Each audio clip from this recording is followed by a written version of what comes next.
I've seen it said that the opposite of love is indifference. Right now, I would disagree. For me, anyway, the opposite of love is hate. Blind, seething hatred. I used to love my wife with all my heart and soul. I would have done anything for her, even taken a bullet. But that's not the case anymore. She tore my heart out and destroyed my once happy life. And now, it's time for me to destroy hers. The house was dark as I slowly crept up the stairs, doing my best to keep from giving myself away. Of course, the two cheaters in what was once the master bedroom I used to share with my wife couldn't hear me anyway, what with all the racket they were making.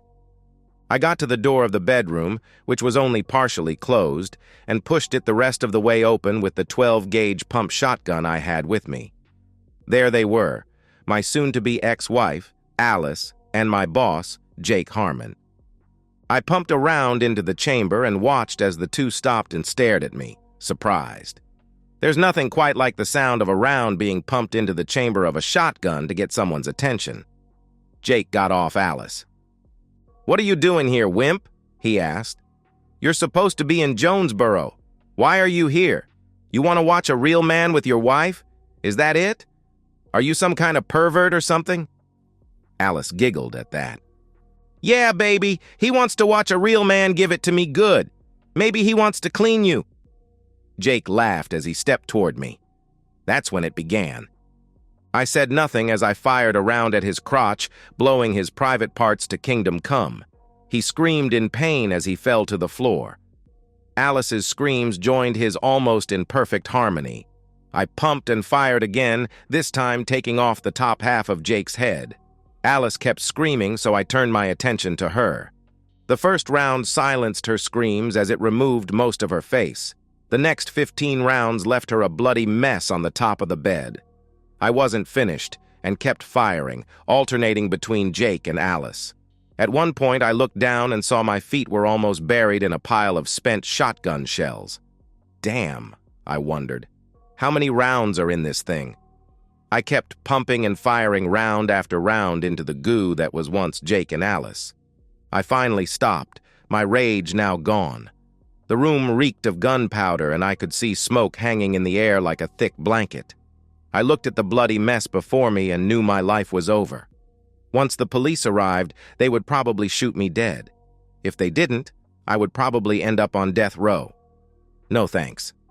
I checked and found I still had 1 round left. I put the muzzle of the shotgun under my chin, then reached down and pulled the trigger with my right hand. I sat up in my bed, my body soaked with sweat. At first, I didn't recognize my surroundings.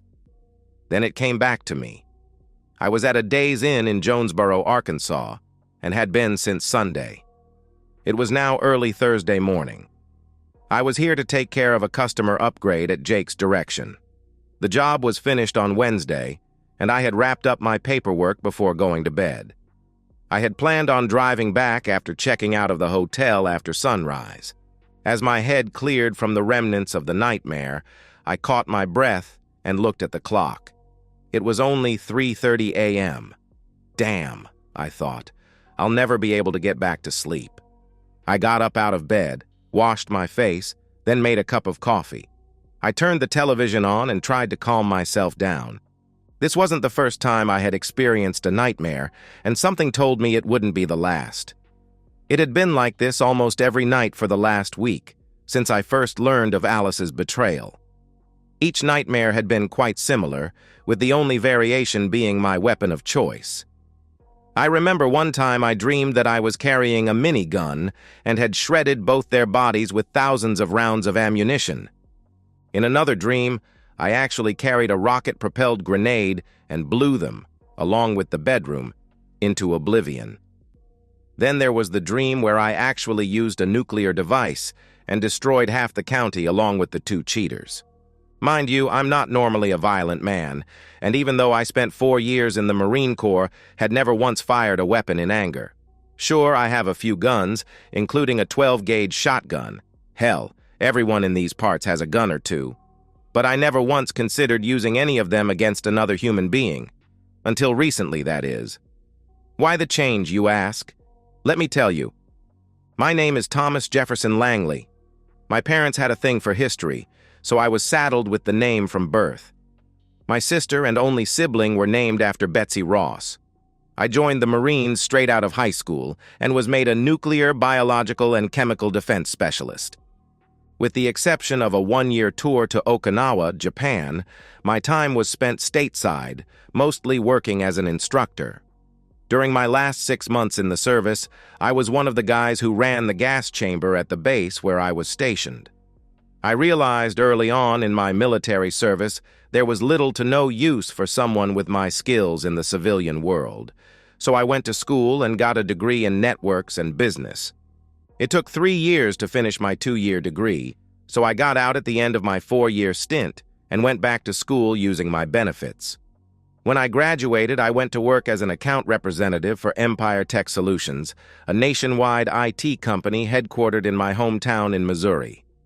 I met Alice when I was doing a survey at the local newspaper. She worked as an editor and was one of the people who decided what photographs would work best with their articles. We talked, dated, fell in love, and eventually got married. That was 5 years ago. The next 4.5 years were good ones. Alice and I got along quite well and enjoyed spending time together whenever we could. We made love several times a week and began to talk about having children. We made pretty good money, so we bought an old 4-bedroom farmhouse in the country that sat on 4 acres. It needed some work, but we both loved it.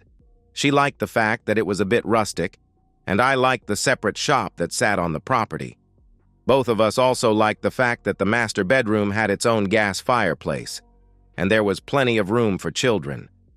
Then the world went to doom, at least for me. My boss, Bill Michaels, retired, and the company began searching for his replacement. I thought this would be a golden opportunity for me, so I applied for the job.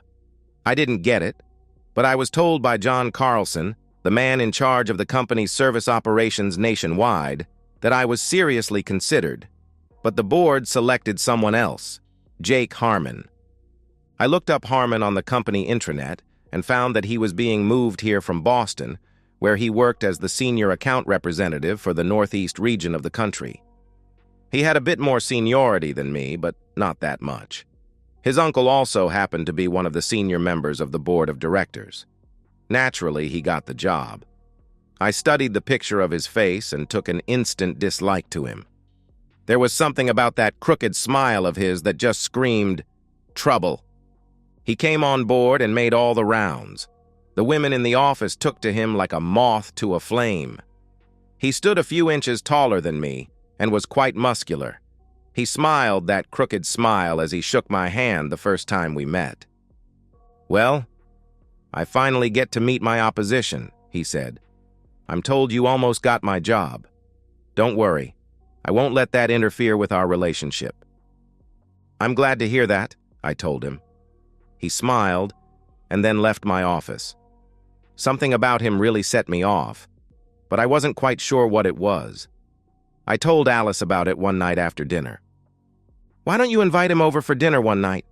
Maybe you can break the ice with him. Is he married?" I shook my head. "I don't think so. I didn't see that in his online bio. Maybe he's just a bit lonely, a single guy in a new town surrounded by strange faces. It can't be easy for him to adjust, especially after living in Boston." "Maybe you're right," I said. The next day, I invited him to dinner, and he eagerly accepted my invitation. "And feel free to bring the family if you want," I told him. "There's no family," he said. "It's just me. But I'd love to come have dinner with you and your wife. Thanks for the invite. Should I bring anything?" "Just your appetite," I replied. "Okay, I'll be there." He arrived at the house on time, and we had a good evening overall. We got to know each other a bit, and I thought we had established a bit of a rapport. Alice went all out, making a pot roast with potatoes and vegetables. She even put some in a Tupperware container for him to take home. "He doesn't seem like such a bad guy," Alice said after he left. "You two seem to get along okay." "Yeah, I guess," I said. Still, I had doubts niggling in the back of my mind. "That was a wonderful pot roast, by the way. Let me help you with the dishes. Then I'll thank you properly upstairs," I added, giving her a swat on the rear end. She giggled, then pranced into the dining room to start putting things away. The next day at work, Jake came by my office. "I just wanted to thank you for dinner last night. That was some pot roast your wife made." "You're welcome. Yes, Alice is a very good cook." He smiled as he nodded his head. I couldn't help but wonder what else he was thinking. "Listen, Tom, I'm going to need you to start making more trips out of town. I know my predecessor limited your time out of town, but I'm concerned we may see some business slip if we don't get a bit more aggressive." "What are we talking about?" I asked. He was right. Bill made sure I took no more than one trip every 2 weeks at the most, concerned about the impact on my home life. That was one of the things I really appreciated about him. "I'm thinking maybe 1 trip a week. I know it may be rough on things with Alice, but I'll make sure you get well compensated for your time away from home." "When is this starting?" I asked. "Next week," he said. That wasn't much advance time, given that today was already Friday. "In fact, I'd like you to go to St. Louis on Monday. Peters and Listrom are talking about updating some of their servers in preparation for tax time, and I'd like you to assess the situation and make some recommendations. Normally, this would be done remotely, but I'd like you to be a bit more hands-on." Peters and Listrom was an accounting firm that we had done business with for years, and this was the first I had heard of an upgrade. "All right, how long are we talking about here? This shouldn't take me more than a few hours at most," I asked. "You forget, they have satellite offices all over the city. You'll need to visit them all." Crap, I thought. That could take 2 or 3 days, maybe even 4. "All right, I'll let Alice know. She's not going to be happy," I answered. "I think she'll get over it when she sees your paycheck," Jake said before leaving my office. Alice wasn't happy with me being gone potentially 4 days the next week, but I took her out to dinner and dancing that night, and we spent much of the weekend in bed. "Call me when you get settled in, and I'll expect a call every day," she said when I packed my bags in the car. Fortunately, St. Louis was close enough that I could drive there. "And you'd better be on your best behavior." "Aren't I always?" I asked, before giving her a kiss. I called her cell phone when I got settled into my room in St. Louis, and later that evening after my first meeting with the client. I called the house phone every night, and we enjoyed nice, long discussions, always ending on a happy note. As it turned out, I was finished with the client early Thursday morning, so I drove home, planning to surprise my wife. We had a great reunion, and I thought everything would be all right. The next couple of weeks weren't too bad. I ended up being gone only 1 night during those weeks. After that, things started to change. The trips got longer, and for the next 4 weeks, I was gone 4 days, and 1 trip lasted 5 full days. Jake was true to his word, and I did see a hefty increase in my paychecks, but that hardly compensated for the time I was away from Alice. At first, Alice seemed to be able to deal with the absences, but I could tell they were starting to affect her after the 4th week. After I got home that week, I thought I detected the odor of cigarettes. Both Alice and I smoked when we first met. After we got married, we decided to kick the habit together. It was hard at first, but we finally did it. We've been smoke-free for about 2 years when all this started up. I asked Alice if she'd been smoking while I was gone. "Yes, I'm sorry, it's just so hard when you're not here." "I understand," I told her. "You do realize I have no choice. Jake's the one sending me out all over the place." "I understand. I just don't like it, that's all. I wish you were home more often," she replied. "I do too. Maybe I'll have a talk with Jake and see if he'll let up just a bit." I did talk to Jake about it, but he put me off and said it was part of the job. If I didn't like it, he said, I was welcome to find another place to work. Like a good company man with bills to pay, I sucked it up and kept working. But I did put out some feelers. About a week later, I had just arrived home from a trip and was getting ready for bed when Alice asked me to turn on the fireplace. We both enjoyed having it on as we made love, so I went to turn it on. That's when I noticed the pilot light was out. I wondered what could make that happen, and couldn't get it to stay lit. So I turned off the gas to the unit and made a mental note to call in a technician. Because of my schedule, it took a couple of weeks before I could get anyone out to take a look at it. After doing his diagnostics, the tech looked up at me and shook his head. "I'm sorry, Mr. Langley, but that regulator's shot. It's probably been in there at least 60 years now." "Can you replace it?" I asked. He shook his head. "Afraid not. They quit making those about 30 years ago. Frankly, I'm surprised it's lasted as long as it has without causing problems. You realize you could have had one hell of an explosion up here. If I were you, I'd replace that whole insert." "I'm not sure when I'll have the time to do that. My schedule's pretty screwed up." He handed me a card. "Well, when you get the time, come on down and take a look at what we've got. Hell, we've got units with remote controls and one you can control with your smartphone over the internet. In the meantime, I'd keep the gas shut off to that thing, otherwise you could have a serious problem." "Thanks," I said, taking his card. Unfortunately, I was never able to get around to replacing the insert, despite Alice's constant reminders. Jake kept sending me out, sometimes over the weekend. As a result, things got very frosty in the house. Our intimate life all but disappeared, and Alice started getting very short and snippy with me. I did my best to maintain some semblance of calm, but it wasn't easy. As the trips continued, Alice got even worse. Jake didn't seem to care, though, as he kept sending me out to one client or another. Several times when I called the home phone, I got the answering machine, and when I called Alice's cell, it would go straight to voicemail. When I asked her about it, all she would do was offer excuses. "Sorry, but I decided to go out for a drink with the girls and I didn't hear the phone ring," she would say. Then the worst possible thing that could happen did happen. I finished a site visit a day early and decided to come home to surprise Alice. As it turned out, I was the one who got the surprise. As I pulled into our driveway, I saw Jake's BMW sitting in front of our garage. I wondered what he was doing here. I got out and put my hand on the hood of his car. It was fairly warm, so I knew he hadn't been here very long. I went into the house and saw Alice sitting on the couch with Jake. I saw her quickly pulling her hands back as I opened the door. I also took note of what she was wearing, a short black dress that showed off a lot of leg and a lot of cleavage. The smell of cigarette smoke was also quite thick in the house. "Tom, you're home," she said, standing up. Jake also stood up and looked at me, a smirk on his face. "Yes, this is a surprise," he said. "You were supposed to be gone until tomorrow. What happened?" "We finished the job a day early, so I thought I'd come home and spend some time with my wife." "What's going on here?" I asked. "Jake was just going to take me out to dinner," Alice said. Jake smirked as I nodded my head. "I see," I said. I turned to Jake before speaking.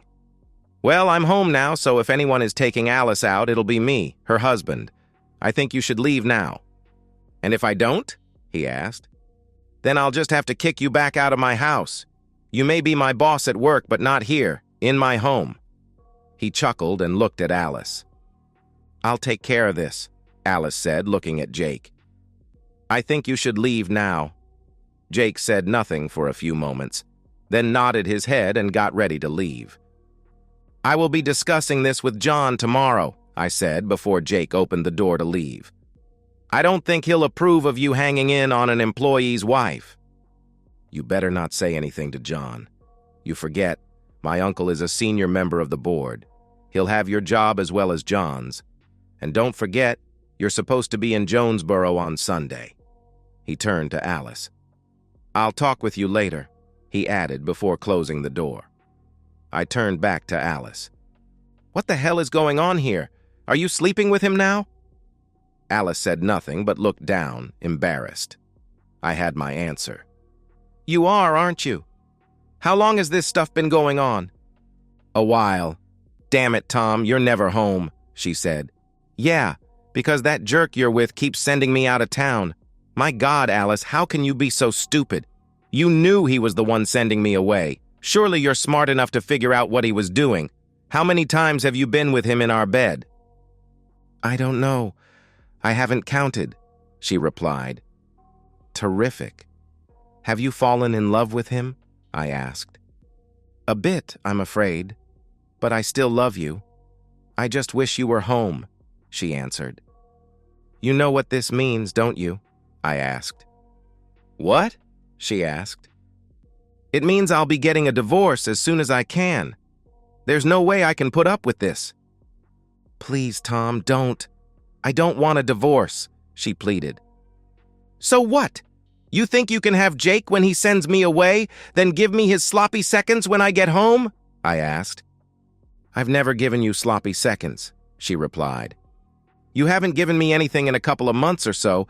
Damn it, Alice, how could you be so damn selfish? So what are you going to do now? She asked. Do you still want to take me out to dinner? Are you kidding me? I'll have to get a motel room for the night. There's no way I'm sleeping in the bed again, not after you've been with him in it. And there's no place else here for me to sleep. I'll be damned if I'm going to try sleeping on the couch. Besides, the whole place reeks of cigarettes. Do you let him smoke in here, by the way? We both smoke in the house, I'm sorry. I stood up and looked at her before speaking, trying to control my rage. Let me get one thing straight. I'm going to find a motel room for the night. I'll come by tomorrow while you're at work to get some of my stuff. If you bring that jerk into my house again before the divorce is final, you'll both wish to God you'd never been born. Understand me?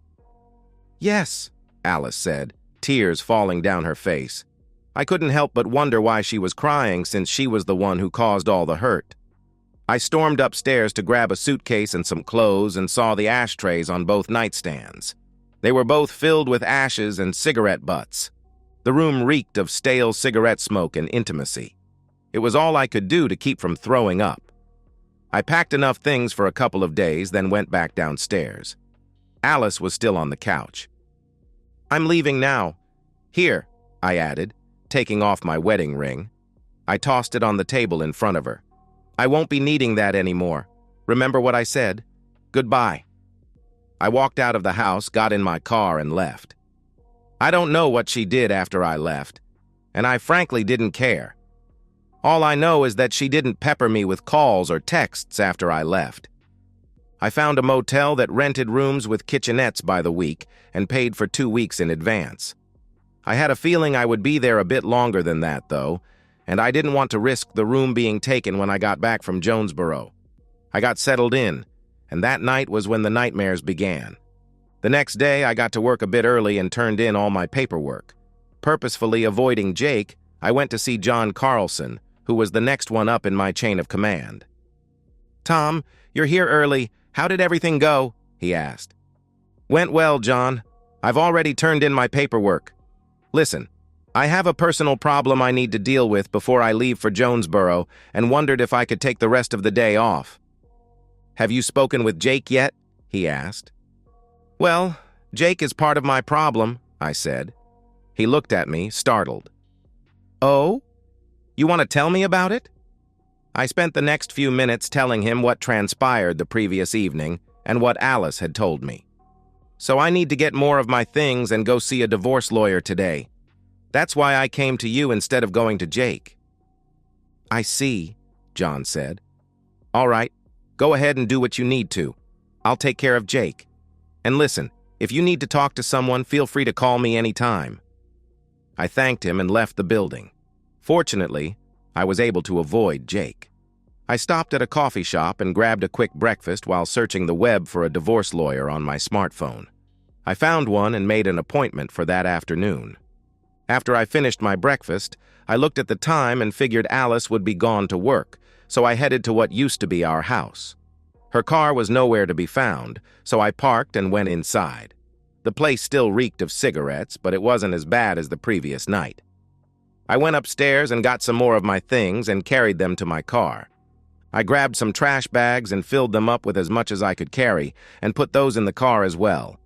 I figured I would need a storage unit for all this crap and made a note to rent one that day. I went into my shop and took inventory of everything I had there. Naturally, I couldn't stash all this in the car, and I knew I would have to come back for it. Then I found something I forgot I had. a small round container with about 10 old CS training tablets, the kind I used to use in the gas chamber. For those who don't know, CS, or 2-chlorobenzylidine melanonitrile, is one of the most commonly used tear gases by the police and the military. Technically, it's not really a gas like hydrogen or oxygen. It's more like tiny particles that get into literally everything. Clothes, hair, eyes, you name it.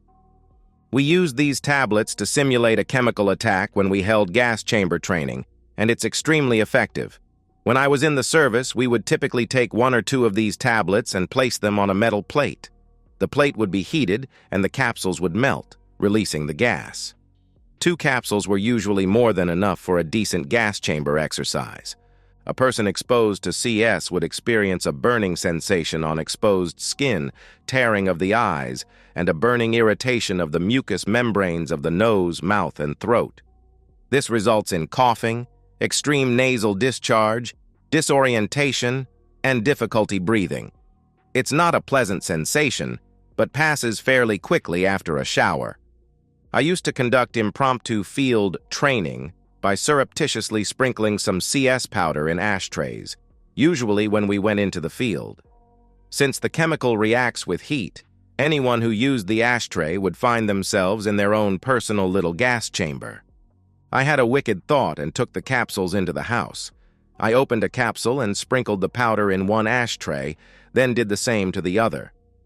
If Alice and Jake decided to enjoy a post-coital cigarette, they would be in for a surprise. That'll teach them to smoke in my house, I thought. I went through the house and did the same with a couple of other ashtrays I found that had been used. But I didn't stop there. I took a couple of capsules, opened them up, and sprinkled the powder on the bottom sheet of the bed and the 2 pillows, then carefully replaced the top sheet and the bedspread.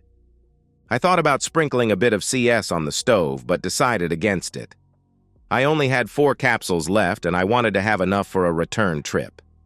I figured that what I had already done would be enough to cause a bit of coitus interruptus, at least for now. The last thing was to collect my guns, my personal laptop, and our tax forms for the last 2 years, which the lawyer said she wanted to see. I locked the guns in the trunk of my car, then locked up the house and left. I headed for a storage facility, rented a small space, and stashed my stuff until I could find another place I could call home. When I finished unloading my car, I locked the storage unit up and noticed I had just enough time for a quick burger before my appointment with the lawyer. I arrived at the law office of Lisa Hawkins right on time and was ushered into her office. She listened to my story, taking notes as I spoke. She didn't say anything until after I had finished. "Well, Mr. Langley, that's quite a story. Do you see any way to put your marriage back together?" "No, none," I replied. "All right. Well, for starters, Missouri is a limited no-fault state.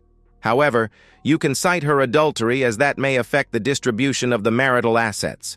You have no children, so there won't be any issues with child support. I see from the tax forms you brought in that your wife made just a little less than you, but in my opinion, not enough to warrant any spousal maintenance. What about the house? Do you want to keep that?" "No, I can't live there anymore. She can keep it if she wants," I replied. "Or you could sell it and split the proceeds. But I doubt you have very much equity in the place. I can suggest you sell it and see what she says in her response." "That's fine. Can I go after Jake for what he did?" She shook her head. "You mean for alienation of affection?" she asked. I nodded my head. "No, I'm afraid that's not an option in Missouri. Hasn't been since about 2003. You say he's your boss?" "Yes," I said. "Well, then I would recommend you go over his head, maybe speak with his boss or your company's HR department. You work for Empire Tech, is that right?" she asked. "Yes," I said. "Well, you're in luck. I happen to know they don't tolerate any behavior like that. Talk to them and let them know what's going on. I'm sure they'll work with you. If they don't, come back and we'll discuss it, okay?" "That sounds good, thanks." "All right. I'll get the paperwork started. Where would you like her served?" "At her place of work would be nice," I said. Lisa smiled at that. "Okay. Now don't do anything stupid. That also means no dating. The court won't look at that very kindly at all. I would also recommend you see a counselor." She pulled out a card and handed it to me. I recognized the name. Dr. Rose Carlson, John's wife. "Got it, thanks," I said. We wrapped up the meeting, and I paid a retainer after she handed me a checklist of things to do that she said would help protect me financially. We only had one joint credit card through our bank, so I canceled the card, withdrew half of what we had in the bank, and opened a new account in my name only. From there, I grabbed a bite to eat and went back to the motel. I didn't hear from Alice until later that evening. I recognized her number when it came up on my smartphone. I decided to take the call. "You son of a blip! What did you do to the house?" Right then, I knew exactly what happened. "I don't know what you're talking about," I lied. "Yes, you do, you bastard. You put something in the ashtrays, and there's something in the bed." "You mean, besides you and Jake?" I asked. "Damn it, tell me what you did. We can't even use the bedroom." "We?" I asked. The next voice was that of my boss, and he wasn't happy. "God damn it, Tom. What did you do? The whole place is like a gas chamber or something. I'm going to kick your back." "What are you doing in my bed with my wife, you jerk? If anyone deserves to get his back kicked, it's you." "You're going to pay for this," he threatened. "I'll make sure to pass your little threat on to John and my attorney. Bye now. Bye." I ended the call and started counting to 10. The phone rang again before I counted to 7. I ignored the call and let it go to voicemail. I couldn't help but smile, thinking about what just happened in the bedroom. Something told me they wouldn't be using that bed tonight. I slept pretty well that night, except for the one nightmare where I dreamed about blowing the 2 cheaters away with a machine gun. I slept in the next day and didn't roll out of bed until about 10:30. I drove to an IHOP for a late breakfast and was surprised when Alice sat at my table. "What a surprise. How did you sleep last night?" I asked. "I think you know how I slept last night. I was driving by and saw your car, so I thought I would stop in and see you." "What do you want, Alice?" "I'm trying to enjoy a good breakfast." "I want to talk about us," she answered. "There is no us anymore, Alice. You made that happen when you decided to be with my boss." "I didn't mean to hurt you. I was just lonely," she answered. "And you think I wasn't? You knew goddamn good and well I was gone because your buddy sent me away. By the way, I saw an attorney yesterday. She's working up divorce papers. You should get served sometime next week." "But I don't want a divorce," she said quietly. "And I don't want a cheating woman for a wife. Don't worry, I'm letting you keep the house unless you want to sell it. Either way is good for me, and your credit card no longer works." "I know. I found out this morning when I tried to pay for gas. I had to use cash. So tell me, what did you do to the house yesterday?" "I have no idea what you're talking about. I simply came by to get some more of my things, especially my guns and my computer. Tell me, what happened?" "Well, Jake and I were enjoying a cigarette in the bedroom before going to bed. I know you don't like smoking in the house, but we figured you weren't coming back, so it wouldn't make any difference. Right after we ground our cigarettes out, we both started feeling a burning sensation. We started coughing and snot was hanging out of our noses. I knew you had done something, but I didn't know what it was." "Well, I guess you won't be smoking in the bedroom anymore. So, what did you do? Go to Jake's apartment?" I asked. "Yeah, we spent the night there. Nothing happened, though. Neither one of us was up to it by then." "That's just too bad," I told her sarcastically. "So what are you doing now?" "I'm going back to air out the place and clean up the bedroom. Look, I know things are over between us, but I was wondering, is there any way we can at least part as friends?" I couldn't believe the nerve of this woman. I set my fork down and looked at her before saying anything. "Friends? You did the worst possible thing a woman can do to someone she claims to love.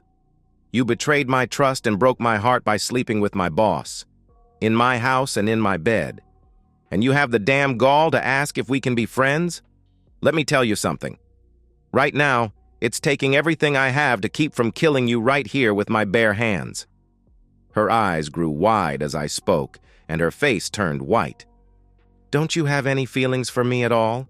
she asked, a tear streaming down her face. "Yeah, I used to love you with all my heart. Not anymore. As much as I used to love you, that's how much I hate you right now."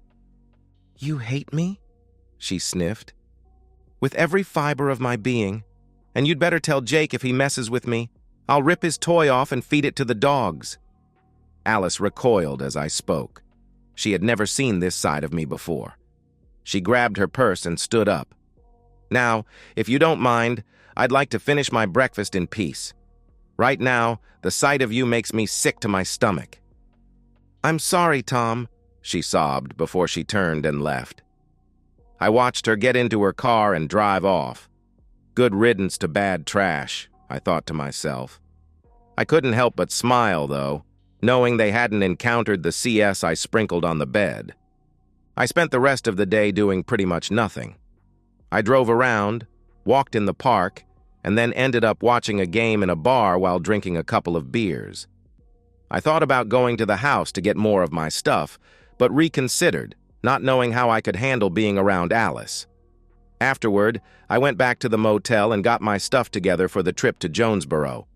I heard from Alice once on Tuesday after she was served divorce papers at work. She wasn't very happy and felt humiliated when the process server said she was being served divorce papers for her adultery. "How could you humiliate me like that?" she asked. "How could you humiliate me by being with my boss?" I snarled back at her before ending the call. I also got a threatening email from Jake, which I forwarded to John. John wrote me back, saying not to worry about Jake. "If all goes well, he'll be gone by the end of the week," John said. Good, I thought. He can take the cheating woman with him. And now, I'm getting ready to head back.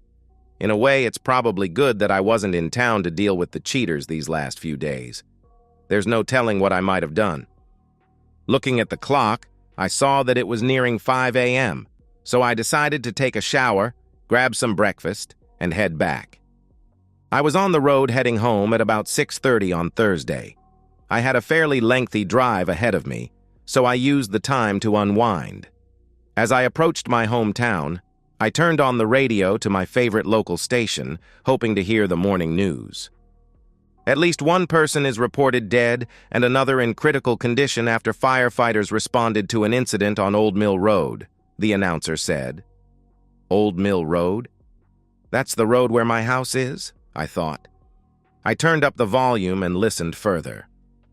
According to reports, an explosion tore off the second story of an old farmhouse on Old Mill Road late Wednesday night. Firefighters responded but were unable to control the blaze.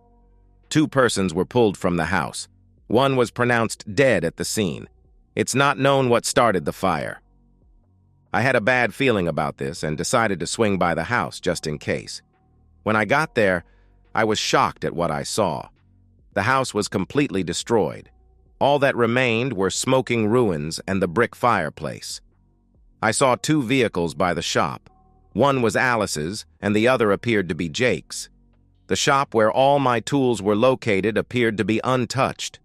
I pulled into the driveway and was stopped by a couple of firefighters. "I'm sorry, sir, but you're going to have to leave," one of them told me. I pulled out my license and showed it to them. "This is my house. I've been in Jonesboro since Sunday. What happened?" "Someone reported an explosion late last night. We got crews here as fast as we could, but it was too late. I heard on the radio that 2 people were pulled out. My wife was here last night. What happened to her?" I asked. "Well, sir," the firefighter said, "a woman was pulled out of the house. She was pretty badly injured and was taken to the burn center at the hospital in town. I don't know who she was, and I haven't gotten any updates on her condition." "And the other person?" I asked. The firefighter looked down before shaking his head. "I'm sorry, sir, he didn't make it," the firefighter said. I nodded my head. "What caused this?" I asked, pointing at the remains of the house. The firefighter looked at the pile of burned rubble and shook his head. "Not sure just yet. We're still investigating. You may want to contact your insurance company." I nodded my head and pulled out. I got to my motel and called John to tell him the news. "I'm sorry to hear that, Tom," he told me. "Just so you know, the board agreed to terminate Jake's employment yesterday. He was going to be fired today. Why don't you go by the hospital and check up on Alice? Take the rest of the day off." "Thanks. I'll see you tomorrow." I went to the hospital and found the ward where Alice had been taken. I spoke briefly to the nurse on duty and gave her my insurance information. That's when I learned she had second and third-degree burns covering more than half of her body. "She's lucky to be alive," the nurse said. "Can I see her?" I asked. "Not right now. We've got her on antibiotics and she's been sedated. The doctor says she's probably going to need skin grafts." "Let me know when I can see her," I said, giving the nurse my cell number. I went back to my room and cried. Don't ask me why. Maybe it was grief for the years I had spent with Alice, but I don't know. What I do know is that most of the hatred I felt for her was now gone. Before she hooked up with Jake, she was the love of my life. I went online and filed a claim with my insurance company. According to the site, I would be informed of their intentions within 30 days. That night was the first time I slept without experiencing my nightmare. Over the next few days, I confirmed that Jake had died in the initial explosion. John also informed me that Jake's job was now mine, if I wanted it. What the hell? I thought. I figured I might as well take it since it would mean more money and not much travel. I spent a couple of days looking for a decent apartment and found one. I moved my stuff in, set up the house, and spent a weekend pulling my tools from the old shop. While I was there, I walked through the ruins of our house, looking for anything that could possibly be salvaged. Sadly, I found nothing useful. A few days later, I got a call from the hospital saying I could see and talk with Alice. I walked into her room and looked at her, most of her body covered in bandages. I walked to the side of her bed and looked down at her. She looked up at me with one eye, and I could see the tears falling down her face. "Can you talk?" I asked. She nodded her head slightly and mouthed, "Yes." "What happened?" "We went out Wednesday night," she said. "When we got back, I asked Jake to turn on the fireplace in the bedroom. He got it lit on Monday and we used it for 2 nights without any problem." "What? Don't you remember I told you to keep the gas to that thing shut off until the insert was replaced? What were you thinking?" I asked. "I'm sorry," she said. "Go on," I said. "Well, Jake saw the pilot was out, so he checked to see if the gas was turned on. Then he lit a match to start the pilot. And that's when it happened. I heard a loud boom. Then the next thing I know, I'm waking up here. That's why I shut the gas off to that thing. I told you it was too dangerous to turn on." "I guess I forgot," she said. "Well, Jake is dead now," I told her. Tears fell down her face. "And the house is completely demolished, just like our marriage." "I really messed everything up, didn't I?" she asked. "Yes, you did." "So, what happens now?" she asked. "Well, they tell me you're probably going to need skin grafts. It's going to be very expensive. I don't know if your insurance will be able to cover it." "What about us?" she asked. "I already told you, there is no us anymore. You messed that up too. The divorce will go on," I added as she sobbed. "But I'll keep you on my insurance until you get through this." "Thank you for that. Do you still hate me?" she asked. "Not as much as before, but I still don't like you very much." "I understand, Tom," she said. "Anyway, I'll get out of your hair for now. I just hope you've learned your lesson." "What's that?" she asked. "If you play with fire, you're going to get burned," I said before walking out of the room. Much to my surprise, the insurance company came through for me, and I got a check for the damage to the house. There wasn't much left after the mortgage was paid off, and I had no intention of rebuilding, so I talked with Alice and we agreed to sell the property and split the proceeds. She remained in the hospital for quite some time. The paper put her on an extended paid leave of absence while she recuperated. The divorce went through as my lawyer said it would, and in 60 days, I was a free man. In the meantime, I had started seeing Rose, and she was doing an excellent job of getting me through my anger issues. I kept my word to Alice and kept her on my insurance until she was healed enough to get out and about on her own. The doctors had done a wonderful job on her, and the skin grafts seemed to take hold just fine. She wasn't the beauty she was when we married, but she still looked pretty good, despite her scars. As a final gesture, I helped her get set up in a new apartment. I handed her the keys to the place after the furniture was moved in.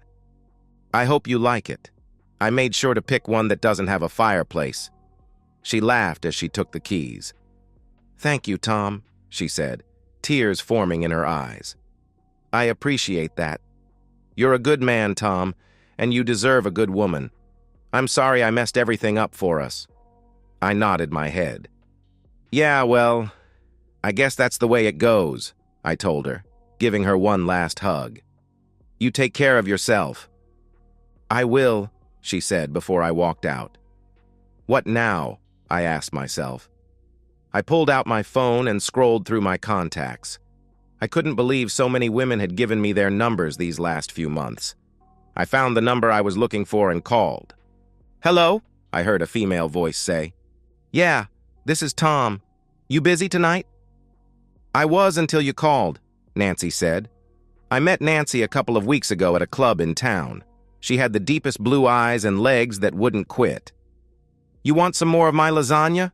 she asked. "You know it," I said. "Well, come on over," she said. "I'll warm it up for you." "I'm on my way," I said, ending the call. "Yeah, sometimes playing with a little fire is just what the doctor ordered." And that's the end of today's story.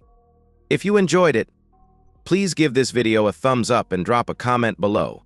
Your support helps the algorithm push my content further.